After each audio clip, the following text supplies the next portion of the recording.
Hello everyone and welcome back to Divas 2000s, guys. My name is Joseph. I will be your host for today. So today, you guys, I'm going to be discussing the Elimination Chamber PLE. Today we're going to be talking about the Women's Elimination Chamber and the Women's Intercontinental Championship match between Becky Lynch and AJ Lee. So if you guys like this style of video, or if you just are new here, make sure you guys give us a subscribe down below. Drop any comments for any content you want me to do in the future. I'm really excited to start doing more PLE reviews. I've been wanting to do them for a while. I've just been kind of slacking.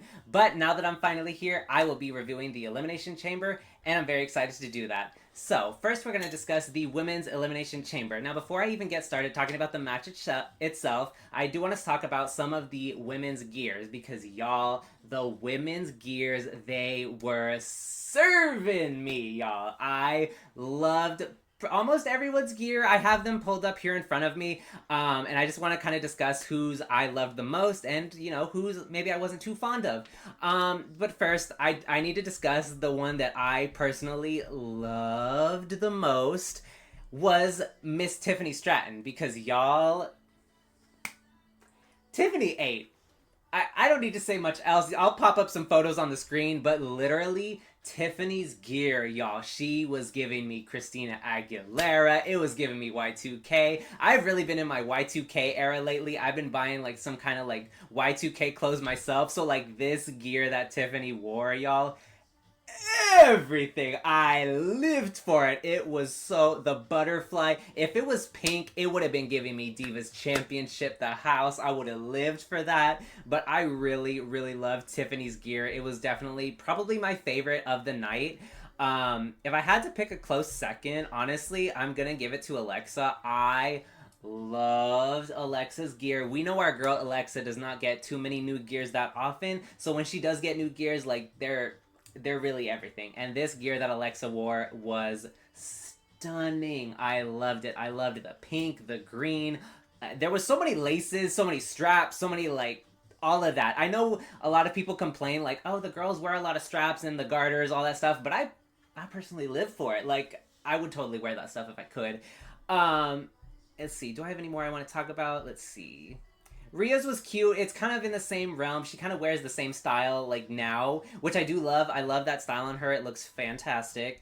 Honorable mention, I'm gonna give one to Kiana James, because Kiana James, y'all, she not only came to serve in the ring, but in the gear department. Oh, I love the bag, the purse. She's gonna be the reason that I get a big bag like that, because like she's really making it her thing, and I live for it, y'all. But enough about the gears. I want to get into the actual Elimination Chamber. So I have quite a few notes here on stuff that I do want to discuss today. And I want to talk about basically each woman individually and talk about some of my personal favorite moments from the match, some of my favorite things that they did, some of the eliminations. We'll get into all that in just a second. So, before I even get into the match, I do want to discuss that Jade Cargill was sitting in like a suite or something, I guess, like all the way in the top of their arena, and I lived for that outfit that she was wearing. She was serving me everything. I really loved it. I do want to say, before the chamber match even started, I loved in everyone's entrance that they all like everyone just got to walk around to each pod and be like stare at everyone. I thought that was so cute. Some of the interactions I really loved. One of my favorites was between Rhea Ripley and Alexa Bliss. I didn't know this until I seen it on I think either Instagram or TikTok, that their like little the little thing that they did together, that was a throwback to Elimination Chamber, I think either 22 or 23, when Rhea was in the pod and Alexa went like this to Rhea's pod. I was like, oh, okay, that makes sense. I love especially when they did it, like it was very like on beat with Rhea's music, like it was the and then doom. That was so, the timing on that could not have been any better. I really loved that. So, starting out the match, we had Tiffany Stratton and Kiana James starting the match. I was actually really surprised that Kiana James and Tiffany were starting the match. I was honestly expecting either Rhea to start the match or even Asuka to start the match. So, you know, Tiffany, I kind of expected her to start. I was not expecting Kiana to start. And Kiana James, y'all, I just need to say before I even get into anything else that she was here to make a statement. She was here to say, I'm here. And she's really been doing her big thing on SmackDown. And she did not come to play games. She was really laying it into a lot of the girls, I have to say. I do love when her and Tiffany like both started out in the match. They were both kind of going like move for move almost. It was like Tiffany did the what is it? the move that Io does, like the backflips into like the handspring or whatever, and then Kiana like kind of matched her with that when she threw Tiff into the corner, and then she did the backflip and then did the spear into the corner. I was like, oh, okay, I see what we're doing here. Y'all are kind of going like move for move here. I really really loved that. And then kind of when like Tiffany went for a moonsault on Kiana, Kiana moved, and then Kiana got up and did the moonsault. Kiana was like, "Oh, you got a moonsault? I got one for you too." That was really really fun. I did really like that. I thought that was really really fun. When Tiffany missed the handspring into the pod and she like crashed into it, that was so scary. I was like, "Oh!" Like I posted my reactions on TikTok. If you haven't seen them, I might post a clip in. But like literally, it was so crazy. I did not expect her to like miss. So that was really really insane. Um, Let me see. I'm gonna start moving on to Tiffany and Kiana. Some stuff that I really really loved from them. So Tiffany Stratton, I don't have too many notes on her because mostly I don't know if anyone else is going to agree with me on this, but I really think that Tiffany took a lot of damage from a lot of the girls. She was really there to be not necessarily like a punching bag, but like she was, it's not like she was sitting there doing nothing because she was there taking a lot of moves and she was giving a lot of moves, but it's not like they were like as impactful. But I don't have like too many notes on a lot of moves that she really did besides like the, you know, the jumping stomp that she does, which I am a big fan of. I love the stomp that she does. It is so insane, so brutal. I love when she did the back handspring, like she bounced off the ropes and then hit the stunner on I think Raquel and Rhea. That was really really cool. I did not think that she was gonna pull a move out like that, and I was pleasantly surprised. I loved it. I thought it was so so cute. And the fact that Tiffany started the match and she ended it with Rhea Ripley, and she was not missing a beat, especially towards the end with Rhea. Like, they were still going move for move. Like, I'll talk about it later with Raquel, but like Raquel, towards the end of towards her elimination, like you could see that she was getting winded, she was getting gassed, because she was doing a lot of stuff. She was picking up so many of the girls in the chamber. Like, it was actually insane. So for Tiffany to be in the like match from start to finish is really really impressive, and I love that for Tiffany. I am like, it's impressive. I'm so proud of her. That was absolutely incredible. I really loved that for her. Moving on to Kiana James, though. Like I said, Kiana James did not come to play games, y'all. She was here to make a statement. When Asuka's pod opened and Kiana immediately just boom, boom, started throwing Asuka into the glass, like, oh my god, yo, that was actually insane. She didn't even give Asuka a chance to get out of her pod. She immediately like slid the door open and boom, boom, boom, started beating on Asuka. It was like, oh, this is what we're doing today. Like, I was here for it. I was like, okay, Kiana, do your big one thing. Like for real. Like, keep your momentum going. And then I do love when, let's see, when she catapulted Tiffany into Asuka's pod. That was like a little later. She did the catapult and like threw Tiffany face first into the pod. That's what I'm saying. Like, Tiffany was really there and she was taking a lot of bumps. Like, she would take like a couple hits and she would just like and just like die. Like, she was there. Like I said, she was there to do moves, but she was taking a lot of stuff. Like, she was like there, and like she was like everywhere in this match. She was taking move after move after move, and she was there to deliver some too, but just not as many that they're as memorable for me, until she hit the prettiest moonsault on Raquel. Like, that was kind of one of the bigger ones that I do remember from Tiffany. And then obviously Kiana James eliminating Alexa Bliss with the help of Asuka, like, that really shook me to my core. I'll insert my reaction to when Kiana eliminated Alexa. That was absolutely insane. Obviously, like, Asuka misted Alexa, so like it was, you know, a little partnership, a little help here and there, but like, I did not expect Alexa to be the first one out. Like, that, I have that in my notes as well. Like, I really did not think Alexa was going to go first. I didn't really want Kiana to be the first one out either. I really wanted her to stay in there for a while, and she did. She did quite a bit of things in there, and I was like, oh, okay. And then when Alexa got eliminated, I was just like, wait, what is what we're doing? Because, like, looking at the roster of who was in this chamber, it's kind of like, damn, who's going to go first? Like, realistically, I know a lot of people are probably going to say, oh, Kiana probably should have been the first one out. Like, And, you know, I was kind of scared that she was going to be the first one out. I was like, oh, God, Kiana's going to be the first one to go. When she started, I was like, okay, well, she's not going to last that long after, like, Tiffany and someone else gets in. She lasted quite a long time, and I was just like, oh, damn. And then Alexa got eliminated, and I was just like, oh, so that's what we're doing. um, but speaking of Asuka and Alexa Bliss, Asuka, when Asuka came into the chamber, she really was letting Tiffany and Kiana have it. She was just going. The funniest thing is that she came in and she just started boom, boom, boom, bashing Kiana and Tiffany's faces into the chamber. I was dying, you guys, at how much she was doing that. She was not giving them a break. She was like, she would have ripped out some extensions. I'm surprised she didn't. Like literally, she was destroying Kiana and Tiffany for a like good portion of when she first came into the match. And then I love that the crowd even finally started chanting "Let's go Asuka" after she was beating the crap out of Tiffany and Kiana. Like the "Let's go Asuka" chants, I was like, yes, yes, Asuka. Like, come on. I was so happy that she got those chants. I was so excited for her for that.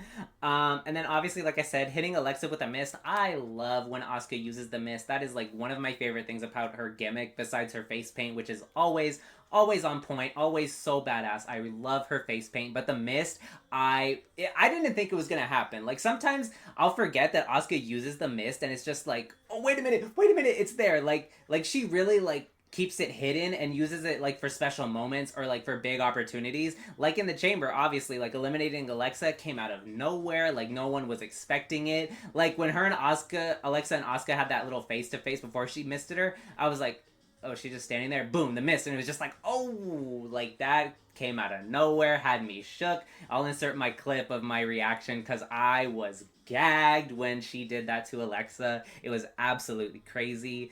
And the last thing for Asuka is I love the little her like back fist and kicks that the back fist kick combo that she was doing on Raquel when Raquel was kind of like backed up against the elimination chamber. Like Asuka was, she was laying in those back fists, those kicks. Like, oh my god, she was really letting Raquel have it. Because Raquel came in and she was brutalizing everybody. So Asuka was like, oh, you want to come in? And she let Raquel have it. I was just like, okay, Asuka, okay. Do your thing, girl. I love to see it.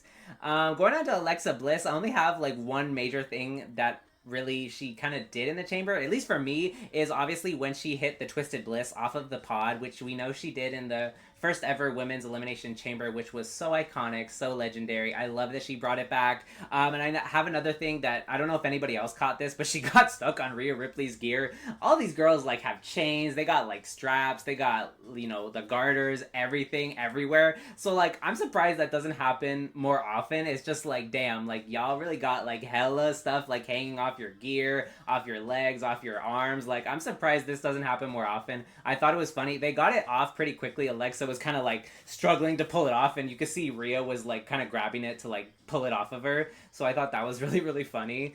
But not too much for Alexa. I do kind of wish she would have did a little more. I did like the little thing she had with Rhea when she went for the DDT. Rhea countered it, and then it looked like Alexa was trying to go for Sister Abigail DDT, but like they looked like they were fighting it too much. I don't know if that was like planned or not, or if they were just like really having a hard time trying to set up into the move, because like you could see Alexa was like trying to get her and Rhea was like fighting her, and then Alexa got her like halfway down, and then Rhea kind of like was still moving, and Alexa was like, no bitch, like get into position, and then like it never happened, and I was just like, oh, we're getting a little messy here, but I love it.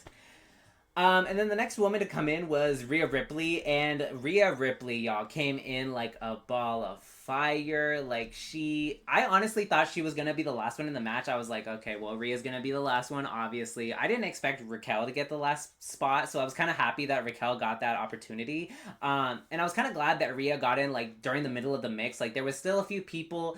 Alexa had just gotten eliminated, and then or no, Alexa didn't get eliminated yet, my bad. Nonetheless, like Rhea was in there. Like I said, she countered Alexa's DDT. I love when she does that. Like especially like the smaller girls like Alexa, Zelina, any of the smaller wrestlers, when they try to do the DDT on Rhea, I love when Rhea, like, you know, they do that whole like spinning thing, and then they have her and she's like, no. I love when Rhea does that. It is so fun. I love that.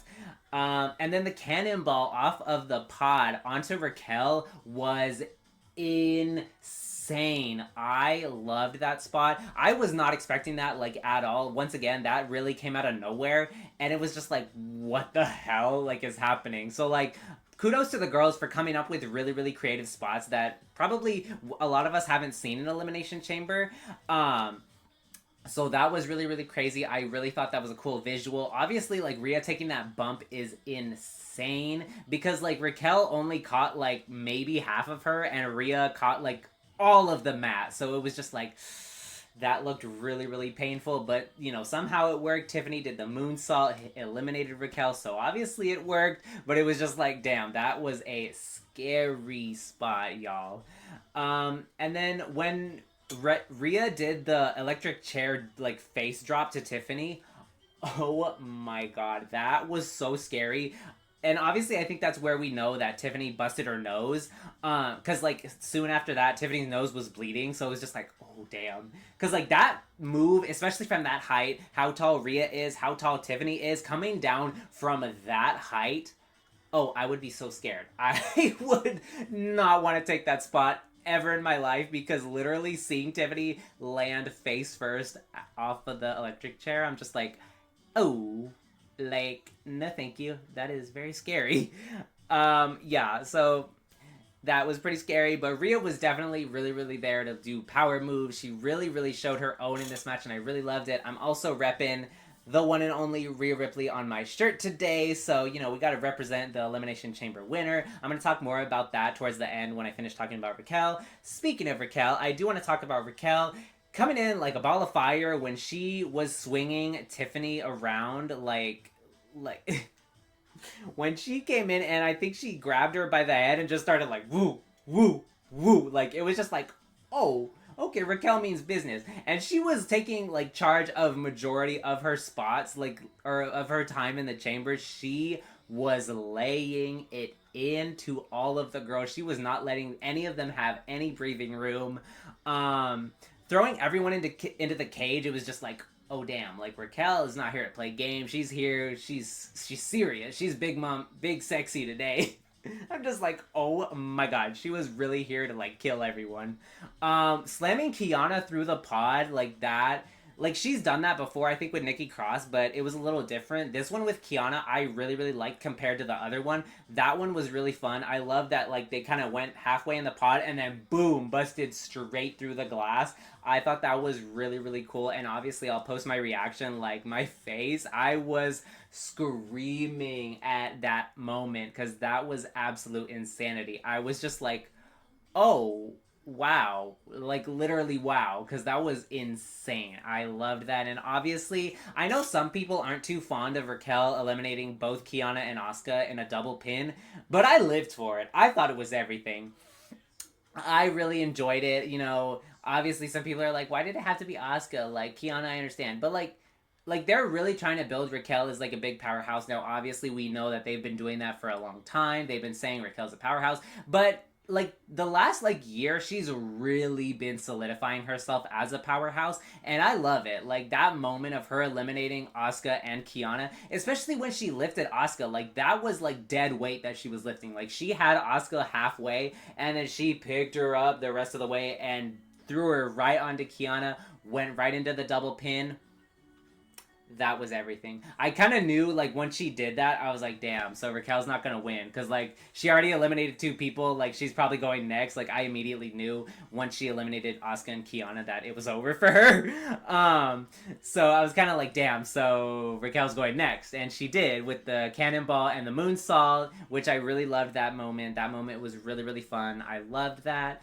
And then obviously the final two being Rhea Ripley and Tiffany Stratton. I loved the ending sequence that they had where I think Tiffany went for the swanton, she hit it, and then I think Rhea kicked out of it, and then Rhea threw Tiffany into the corner. Rhea went for the corner like spear, she missed, and then Tiffany went for the rolling senton, went for the moonsault. Tiffany obviously hit the top rope. Rhea pushed her face first into the chamber, and then I won't lie, I feel like that the ending sequence, at least for me, kind of went really fast. Like with Tiffany going for the moonsault, pushed into the thing. Rhea grabbed her, hit the riptide. Obviously, I mean, that's kind of the point of this match. Like, you're quickly trying to eliminate people, so it made sense. But I kind of just wish they would have done, like, maybe one or two moves. Or, like, if Tiffany would have, like, hit the pod, and then she kind of just would have been hanging on the top rope. And then Rhea might have did... Oh, if Rhea would have did a top rope riptide, like if Tiffany was stuck on the top rope, kind of just hanging on top of the pod, and then Rhea got up on the ropes, put her in the riptide, and went for it, honestly, that would have been a really cool finish. I still loved the finish. The finish was still really, really good, and I did enjoy it. So obviously, Mommy, Rhea Ripley, is back on top. She is going to WrestleMania to face Jade Cargill. I do want to say, though, that I don't know how any of you feel about this, but for me, I was not expecting them to do Rhea versus Jade at WrestleMania. To be fair, I really thought that they were going to go for Tiffany and Jade. Now, I know a lot of us are thinking, like, oh, Tiffany versus Jade, they've already wrestled so many times. Granted that they have, but let's be honest here. That storyline, at least right now, is the only storyline that Jade has had besides her legendary feud with Naomi and Bianca. But obviously, we know Bianca's not back yet. She's still recovering from her finger surgery.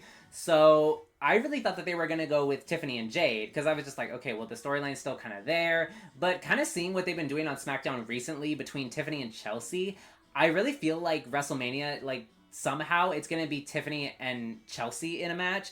And obviously Rhea Ripley and Jade Cargill. But back to that, I really was surprised that Rhea won. Like, obviously we know Nia and Lash won the tag titles, period, on SmackDown the night before. And I was kind of like, oh, okay, so where does that... I kind of thought that Rhea and Io were going to do more of, like, tag team stuff, but then obviously going into Chamber, you know, the Wade Barrett said, well, Rhea Ripley's not in a marquee match at WrestleMania, and that, for me, and I know probably for a lot of you, were probably like, well, damn, then she's probably going to win the Chamber. Like, and I'm excited for Jade versus Rhea, I really am, but my thing is that, like, I said this in a video on my TikTok recently, talking about the Rumble, how, you know, we knew Liv was gonna win.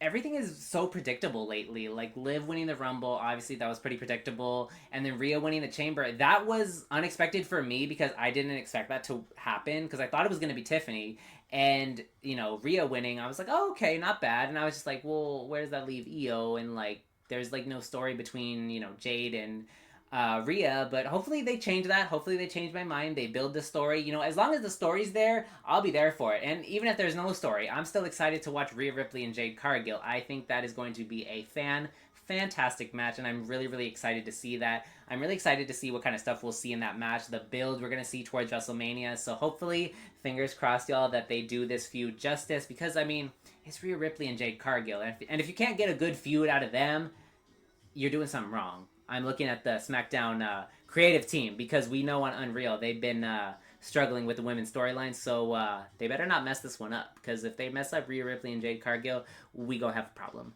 Nonetheless, now moving on to the Women's Intercontinental Championship between Becky Lynch and the returning, after 11 years in her first singles match, the one and only AJ Lee. So, this match, you guys, I was really, really excited for. I did say in my predictions that I did not think that AJ was going to win. The only reason that I do say that is because I really, really wanted AJ to have that big moment at WrestleMania, winning the Intercontinental Championship. So I really thought that Becky was going to take the W here. And she didn't, which really surprised me. And I was like, yes, AJ Lee. I was kind of sad that, you know, she's not going to get that big moment at WrestleMania. But things might change. You never know what kind of stuff we'll see at WrestleMania, what kind of build we're going to see towards WrestleMania. So I'm really excited for that.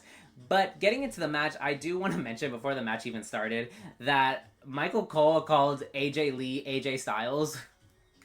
It's just like, dang. And then Wade Barrett, like, corrected him. He was like, AJ Lee. It was just like, like, damn. It reminds me of the time during Evolution when Michael Cole called Candice LeRae Candice Michelle.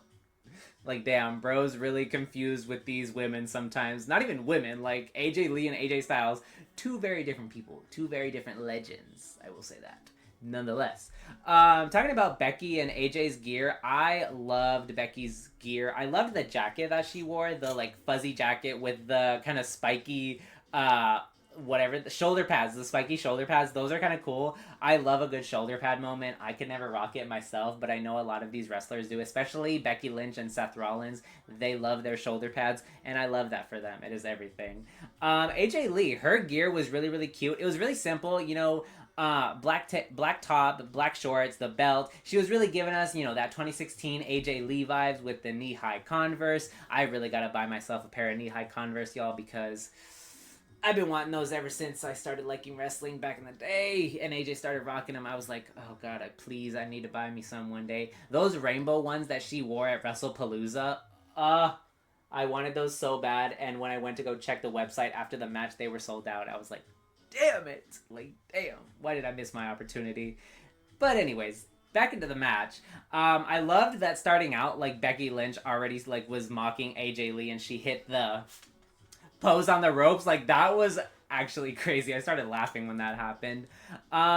This match, I've seen a lot of people kind of criticize because there wasn't too much, I guess, wrestling, you could say. There was a lot of, like, kind of breaks and breathers in between, which, I mean, granted, AJ Lee has not been in a match in over 11 years. I do love the way that this match was structured, that Becky was doing a lot of the punishment to AJ, and she was kind of, like, really manipulative in this match. I do love a lot of the stuff that AJ did do. I loved the hammerlock that she did, and then she went and flipped into the bridge. That was really, really cunty. I loved that. When AJ countered the electric chair drop into like a arm drag and then turned it into a drop kick, that was really, really fun. That was kind of like bringing like shades of old AJ Lee back from like 2014, 2015. I really loved that, especially when she threw the drop kick and the Shining Wizard. I was like, oh, Mother's back. Mother AJ Lee is here. She's here to stay. I really loved when she hit those moves. It was like glimpses into like back in 2015, 2014. I really, really loved that. That was really, really fun. Like I said, her hitting the Shining Wizard, the way she did the tornado DDT into the Shining Wizard, that was a really fun spot. Like, she hit the DDT and then immediately, boom, right into the Shining Wizard. That was a really fun spot. I really, really loved that. I did love when Becky countered AJ Lee's Black Widow. Like, AJ went for the Black Widow, she went for the head scissors, and Becky kind of grabbed her, went in for that reverse DDT. That was really, really cool. I really liked that spot. That was really fun. And then when Becky went for the superplex and the armbar, like right after, like it was superplex and then into the armbar, that was really cool. I loved that spot. That was a cool transition. I loved that a lot. And then now we're gonna get into like the referee shenanigans. That was a whole thing, and I personally was so here for it. I love the history between Becky and Jessica Carr, the referee. They've been doing this for a while, and I hope that there's gonna be some kind of payoff soon. I really would love to see like just Jessica Carr just step into the ring and just start beating down on Becky, because like the tension is there, the history is there. Becky Lynch like pisses the hell out of Jessica Carr. You can see it in her face. Obviously, like Becky took off the turnbuckle and Jessica went to go fix it, and then boom, AJ and Becky like ran into Jessica, hit her. She hit the turnbuckle like kind of chest first. Went for the pin. When Becky kicked Jessica, I was screaming, y'all. I was screaming when that happened. Because anytime there's like a referee bump, especially with like the female referees, especially like with Jessica and Daphne LaShawn, I love when they get involved and they get like physical. I'm like, oh, wait a minute. Because sometimes I forget like the referees are former wrestlers. So it's just like, oh, wait a minute. Like they can actually take bumps. They're not made of glass. But then again, like when they get hit, it's like they're just like, they're just dead. They're just completely dead, which I love. It's that acting, baby. I love it. So that was really fun. I loved the referee spots. I thought it was really, really fun. And then when Becky and AJ started fighting on the outside, that was really fun. They were throwing each other into the barricade. They were going for those punches on the outside. Was really fun. I do need to say that AJ Lee, her selling has never, ever changed. It has been the same since 2014, 2015. She literally brought that selling back into this match, and I loved it. Like, when she took that first bump when Becky hit her, I was like, oh, here we go. Here goes the crazy selling. And then when Becky did the manhandle slam on AJ, her selling. AJ sold the hell out of the manhandle slam, and I loved it. She has to be like probably one of my favorite sells of the Manhandle Slam. Probably besides Bianca Belair, because Bianca really sold the hell out of the Manhandle Slam too. So that was really fun. And then Becky used the steel chair. She threw AJ on top of it from the top rope, and then went for the DDT. They did kind of miss a little bit, so but that's all right. We'll forgive it. We'll forgive it this time. I did really enjoy the ending sequence between AJ and Becky when Jessica finally got up. That like Becky was gonna try to throw AJ into the turnbuckle. Jessica's like, no, not while I'm here, not right now, not during this match. And then like immediately cover, kick out.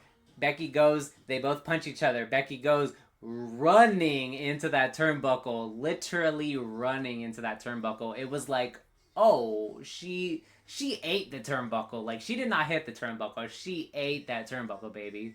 I was just like, oh my god. Like, damn, she ate it. And then obviously AJ Lee coming out with the big win. She made Becky tap out twice in this match. The first time when Jessica got like knocked out, and then the second time obviously when she won and became champion. So like she's made Becky tap out 3 times. So Miss Becky, I love you, girl. You're my birthday twin. Me and Becky Lynch actually share the same birthday. So I can't talk too much about my Aquarius sister. But I do need to say that she can't really complain no more, because AJ made her tap out about 3 times now. So, actually 4. 4 including War Games and WrestlePalooza. So, I love you, Becky, but AJ kind of got the better of you, sister. I'm just saying. But seeing AJ Lee win her first ever title after 11 long years is absolutely insane. I really felt the nostalgia. I was so happy for AJ Lee. Like, the emotions were flooding in me. I was beyond happy for her. Obviously, like I said, I would have loved to have seen her win the title at WrestleMania. But, you know, even her still doing it in Chicago, her home state, I guess. I guess that's where she lives with Punk, but like obviously us Diva stans, we know Miss AJ Lee is from Union City, New Jersey. Nonetheless, I thought it was really fun to see her win that title, get the big W over Becky after Becky has been tormenting the hell out of AJ. I really love the storyline between them. I thought it's been really fun and entertaining. Becky's character work has been really entertaining. She's really pulling into that kind of like crazy delusional character, and I'm here for it. I think it's really fun and entertaining. And then AJ kind of like mocking her and kind of like being like, well, you know, all that I think is so fun. They're really playing into those like characters, which I really love. That's what they're good at. That is what I will say that they're good at. Besides wrestling, obviously that's what they're known for. They're really good with their character work. So I really have enjoyed this feud between them. I don't know if it's gonna end or if we're gonna see this continue on into WrestleMania, maybe get a Fatal 4-Way. I would really love to see a Fatal 4-Way between AJ, Becky, Maxine, and Natalya. I would love to see Maxine and Natty get in the mix with the IC title. I would love to see Natty get the big win at WrestleMania. That is something I would personally really love to see WWE do with this new heel persona Natty's been doing. So hopefully, fingers crossed, we'll get some cool storyline with the IC title. But I am beyond happy that AJ Lee is the new Intercontinental Champion. She deserves it. She's been away for a really long time, and it's just really great to see her back in the ring doing her thing, you know. I did love that when Punk defended his title, that AJ came out and they both got to hold up their titles. They were so happy together. I really loved that. That was a really cute moment. Real cute photo op for them. I really loved seeing that for them. It was so adorable. But yeah, guys, that's pretty much everything I have to say for the 2026 Elimination Chamber. What did you guys think? I want to know what a lot of you thought down below. Leave it in the comments down below. Let me know how you guys thought about it. Would you have changed anything? Would you have changed any winners? Would you wanted to see a different outcome? Yeah, that's pretty much all I have for today's video. If you guys like this kind of like PLE series that I do plan on doing more with more PLEs. I mean, WrestleMania is just around the corner, and I think we got NXT Stand and Deliver coming soon, so I will be doing reviews on those very soon. But if you guys like this kind of stuff, definitely drop in the comments down below. Leave a like on this video. Subscribe to us here on Divas 2000s. I'm planning on doing some other videos right now. I do want to review the WWE 2K26. I want to check out all the women's models, entrances, all kind of stuff like that. So if you guys are really interested to see my review on that, drop a subscribe down below, hit the red subscribe button, click on bell notifications so you know every time we upload a new video. I upload shorts here and there. We're also doing a mini series with two of my co-hosts, Dominic and Kira, where I take them and show them female wrestlers and they have to try and guess women's wrestlers. It's a really fun and entertaining series. It's kind of taking us a while to edit that video because those videos are quite long, so please bear with us. So you guys are getting me for this video. I really hope you guys enjoyed this video. Make sure you guys drop a like, comment, subscribe, turn on those bell notifications like I said, and I hope you guys enjoyed it. I'll see you guys next time. Bye everyone.